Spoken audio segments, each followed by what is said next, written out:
Okay, folks, we were looking at two primary sources. We're looking at a brief history of the Ku Klux Klan.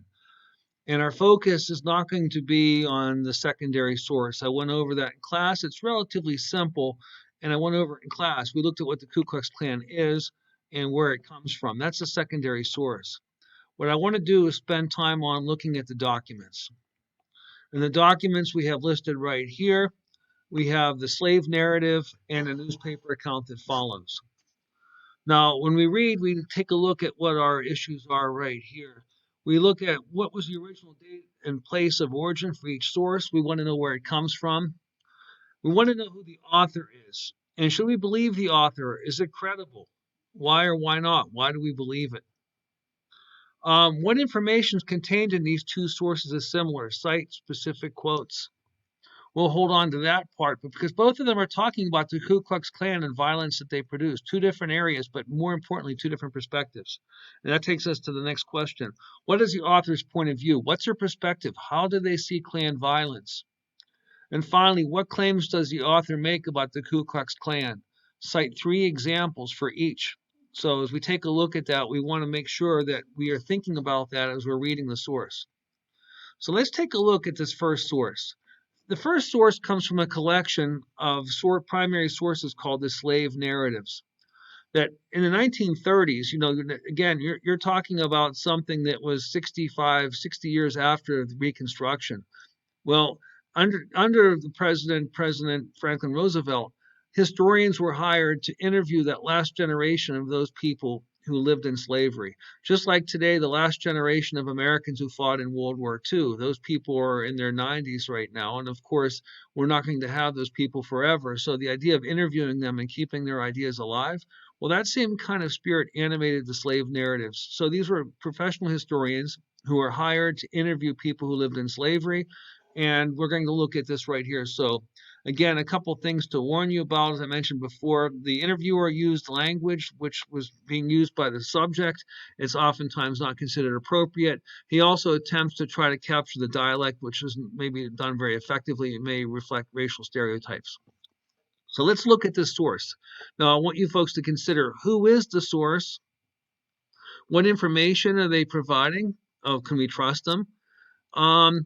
Where do we see similarities between the two sources?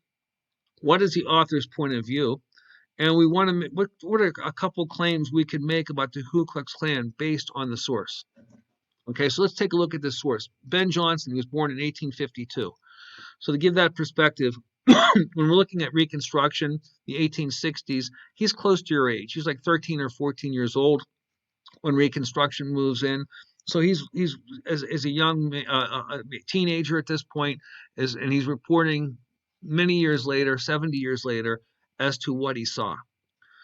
So I was born in Orange County, North Carolina, and I belonged to Mr. Gilbert Gregg near Hillsborough. I know that the master was good to us, and he fed us, and he clothed us. We had our own gardens, and we were getting along all right. The most I could tell you about is the Ku Klux, meaning the Ku Klux Klan. I never will forget when they hung Cy Guy. They hung him for a scandalous insult to a white woman, and they come after him 100 strong. Notice that he's not questioning whether Cy did this or not, but he's telling you the reason why the Klan came after him is, again, an insult to a white woman. A lot of the violence used against African Americans by the Klan generated on issues of basically sexual issues, just simply even approaching a white woman. They tried him there in the woods, meaning tried is basically was their trial, which of course they found him guilty. And they scratched Cy's arm to get some blood, and with that blood they write that he shall hang between the heavens and the earth till he is dead, dead, dead, and that any end will take down that body shall be hanged too. So he's essentially saying, remember, they want to keep those bodies up there as long as possible because every person who watches and sees a dead man hanging from a tree knows that that person somehow along the line lived outside the laws of the Klan. The use of intimidation and fear, you want people to know that they're out there and they need to watch their backs. Well, sir, the next morning there he hung right over the road and a sentence hanging over his head. And there was Ed and Cindy, who before the war belonged to Mr. Lynch, and after the war he told them to move. He gave them a month, and they ain't got gone, they didn't leave, so the Ku Kluxes get them. It was a cold night when they came and they dragged the ends out of bed. They carried them down the woods and whooped them. Then they threw them in the pond, their bodies breaking the ice. Ed came out of our house, but Cindy hasn't been since. Sam Allen in Caswell County was told to move, and a month after the Ku Klux came and toting his casket, and they told him his time had come, and if he wants to tell his wife goodbye and say a prayer to hurry up. They set the coffin on two chairs. Sam kissed his old woman who was crying, and then he kneels down beside his bed with his head on the pillar and his arms thrown out in front of him. He sits there for a minute, and when he arose, he had a long knife in his hand. Before he could be grabbed, he had done killed two of the Ku Kluxes with his knife, and he done got out of the door. They ain't catch him neither. And next night, when they came back determined to get him, they shot another end by accident. Bob Boylan falls in love with another woman, so he burns his wife and four youngsters up in their house. The Ku Klux get him, of course, and they hang him high on an old red oak in Hillsborough Road. After they hang him, his lawyer says to us boys, "Bury him good, boys, just as good as you buried me if I was dead." I shook hands with Bob before they hanged him, and I helped bury him too, and we buried him nice in hopes he is gone to glory. So you see, the idea here is that Bob Boylan must have committed adultery, and again, the Klan was operating like a court, and they came in and decided he's not going to allow to do that, and they took the liberty of killing this man for what he did. Again, they attempted to see themselves as the law. So, you take a look at what's being said about the Klan. Look at the author's perspective here. He's a person who saw friends and colleagues and associates being killed by the Klan. So you take a look at the fact, notice that all the attacks generally happen at night. And at night, the people are taken from their homes and they are killed. Again, it appears that the witness here is not questioning what the Klan was doing, but simply reporting the fact that they were committing these acts of terror. Now, the second issue here, the second source, is Movements of the Mystic Klan. This is a newspaper report. So this act, although the first source you saw was recorded in 1937 as part of the slave narrative, this document is a newspaper report. Okay, and it's reported in a newspaper called the Shelby County Guide. And I'm not sure if Shelby County, I think, is in Mississippi. We're not sure. We'll see. So, and notice that some of the language is clarified at the bottom. We'll give you an idea of what's being said. Okay. A reliable correspondent writes as follows to a friend in Memphis from Florence, Alabama. I guess it's Alabama. About a week ago, Saturday night, the Ku Klux came into town to regulate matters. And basically, that means to make things normal again. So the idea that things were abnormal because you had African Americans who were practicing ideas of freedom. They were here from 11 p.m. to 3 o'clock a.m., 500 in all. Again, they came at night.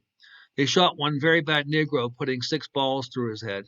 Many heard the noise, but did not know what was going on. They also hung 3 or 4 Negroes nearly dead and whipped others severely in order to make them tell them about their nightly meetings and what their object was in holding the same.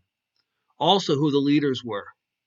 So the idea was that when blacks were getting together to meet, that created fear in the white community. So they were going to try to intimidate and find out what kind of meetings they were doing, what kind of organization was happening.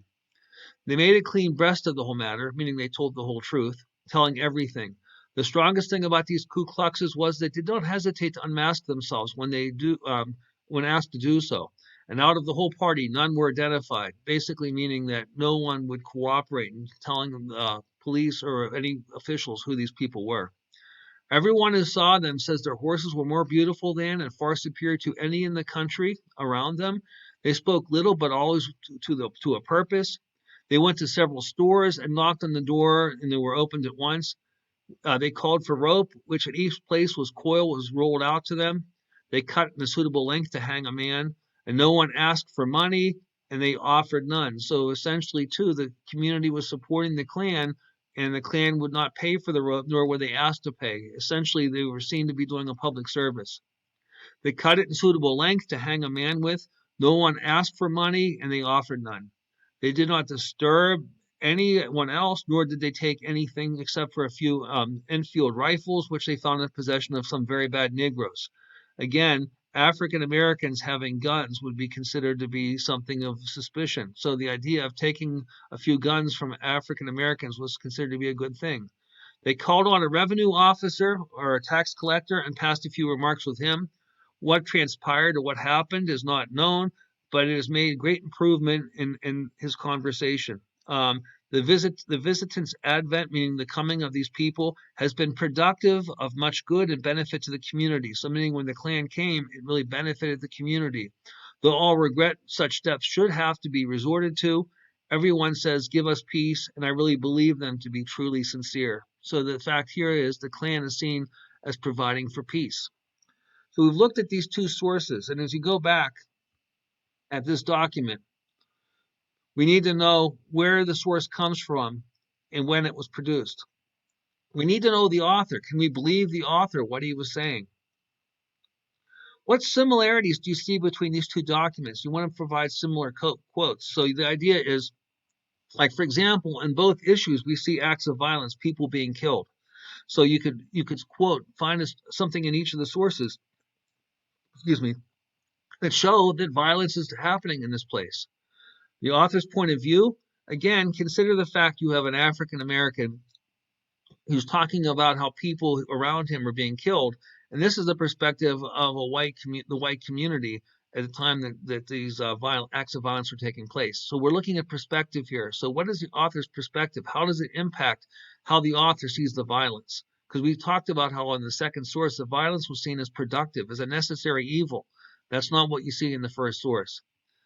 So what claims does the author make about the Ku Klux Klan, and cite two examples of each? So you want to look at both of those sources. Now, you go back to this piece, these early perspectives of the Klan. I want you guys to look at this, explain the perspectives, use some adjectives to describe the African American and what the Klan is, and how does the KKK see him. Again, use adjectives to support that. If you finish this with some detail, you do a quality job on this part of the document, you guys will get extra credit. But I definitely want to see you have done the boxes here first. And of course, which I didn't go over in class, these three simple questions that deal with the primary source. Okay, folks, I expect to see good work on Friday, and there should be no excuse. If you had trouble, I hope you watched this video. Okay, folks, let me know, and we'll talk to you. Good luck.